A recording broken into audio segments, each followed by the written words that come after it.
जगत जननी श्री माता राज राजेश्वरी। ईश्वर की बनाई सृष्टि में ईश्वर का वास कण कण में है, किंतु सृष्टि नियंता अपने को सदा अदृश्य ही रखता है। पराविद्या का ज्ञान मानव को अपने हृदय में विराजमान प्रभु के प्रकाश स्वरूप का दर्शन सद्गुरु कृपा से करवा देता है, किंतु साकार रूप में विराजमान विराट सत्ता को तो उनके अलौकिक कृत्यों से ही जाना जा सकता है। मनुष्य उन्हें अपने विमल विवेक से ही जान सकता है। देवभूमि उत्तराखंड के गढ़वाल में मेल गांव नामक एक छोटे से गांव में मां भगवती एक दिव्य बालिका के रूप में 6 अप्रैल 1932 को चैत्र नवरात्र में इस धरती पर अवतरित हुई। बालिका राज राजेश्वरी देवी सहज रूप से पली बढ़ी तथा श्री हंस जी महाराज की सहधर्मिणी के रूप में प्रतिष्ठित हुई।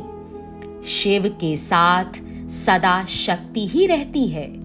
श्री हंस जी महाराज इस धरा पर दैदीप्यमान सूर्य थे।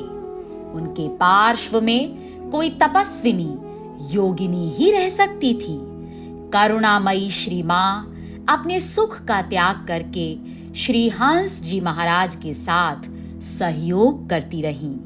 उनके महाप्रयाण के पश्चात अलौकिक शक्तियां अपने में समेटे 25 वर्षों तक दृढ़ प्रतिज्ञ हो निष्काम कर्म द्वारा आत्मज्ञान का दीपक घट घट में प्रज्वलित करती रहीं। मानव की सुषुप्त चेतना को जागृत करके उन्हें जन्म जन्मांतर की पीड़ा से मुक्त करने का बीड़ा उठाए वह देश विदेश भ्रमण करती रहीं। उनके व्यक्तित्व में मां दुर्गा की निर्भीकता थी। सिंघनी की दहाड़ सुनकर बड़े से बड़ा शत्रु भी परास्त हो जाता था। मन के शत्रु तो सदा पराजित ही रहते थे। श्री मां जितेंद्रिय थीं। उनकी वाणी में सरस्वती का वास था। वाणी से झरते अमृत से ही कुछ भक्त निरोग हो जाते थे। कुछ भक्तों को वह आने वाली विपदा से पहले ही आगाह कर देती थी। कण कण में समाई श्री मां प्रकाश रूप में कभी किसी को दर्शन देकर मौत के मुंह से निकाल लाती, तो कभी स्वप्न में आकर रक्षा करती। भक्तों के लिए कभी वह स्वयं भोजन बनाती, तो कभी दूर जाकर प्रसाद देती। करुणा तथा वात्सल्य की प्रतिमूर्ति श्री मां का साथ प्रकृति भी देती थी। सत्संग में बाधा न हो तो वर्षा और आंधी स्वयं ही थम जाती थी, और कभी सूर्य देवता अपनी गर्मी व उजाले से भावभीना वातावरण बना देते थे। उनके हृदय में सदा श्री हंस विचरते थे। शब्द ब्रह्म की अलौकिक शक्ति उनके हर कृत्य में परिलक्षित होती थी। मां तो प्रेम का ही स्वरूप है। दूसरे शब्दों में प्रेम ही जगत जननी मां है, विराट सत्ता है। श्री मां भी भक्तों के प्रेम से पिघल जाती थी। भाव का भूखा हूं मैं और भाव ही एक सार है, श्री माता जी का प्रिय भजन था।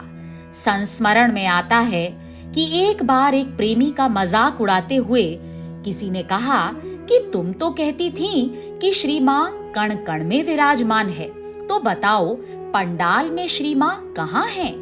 वह प्रेमी कुछ व्यथित हुई।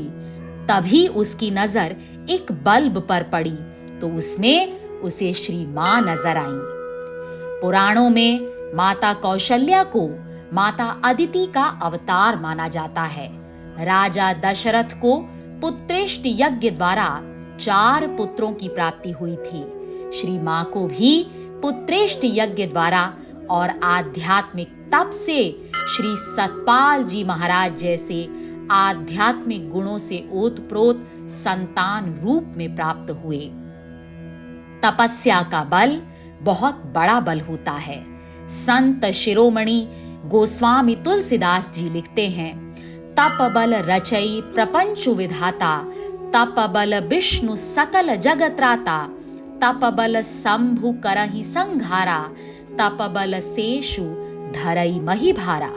अर्थात तप के बल से ही ब्रह्मा जी संसार को रचते हैं, विष्णु भगवान जगत का पालन करते हैं, रुद्र भगवान जगत का संहार करते हैं और शेष जी पृथ्वी का भार धारण करते हैं। श्री हंस जी और श्री मां मंदिरों में प्रतिष्ठित हैं, किंतु वास्तव में वे सर्वत्र विराजमान हैं। श्री मां आपके चरणों में कोटिशः नमन स्वीकार हो।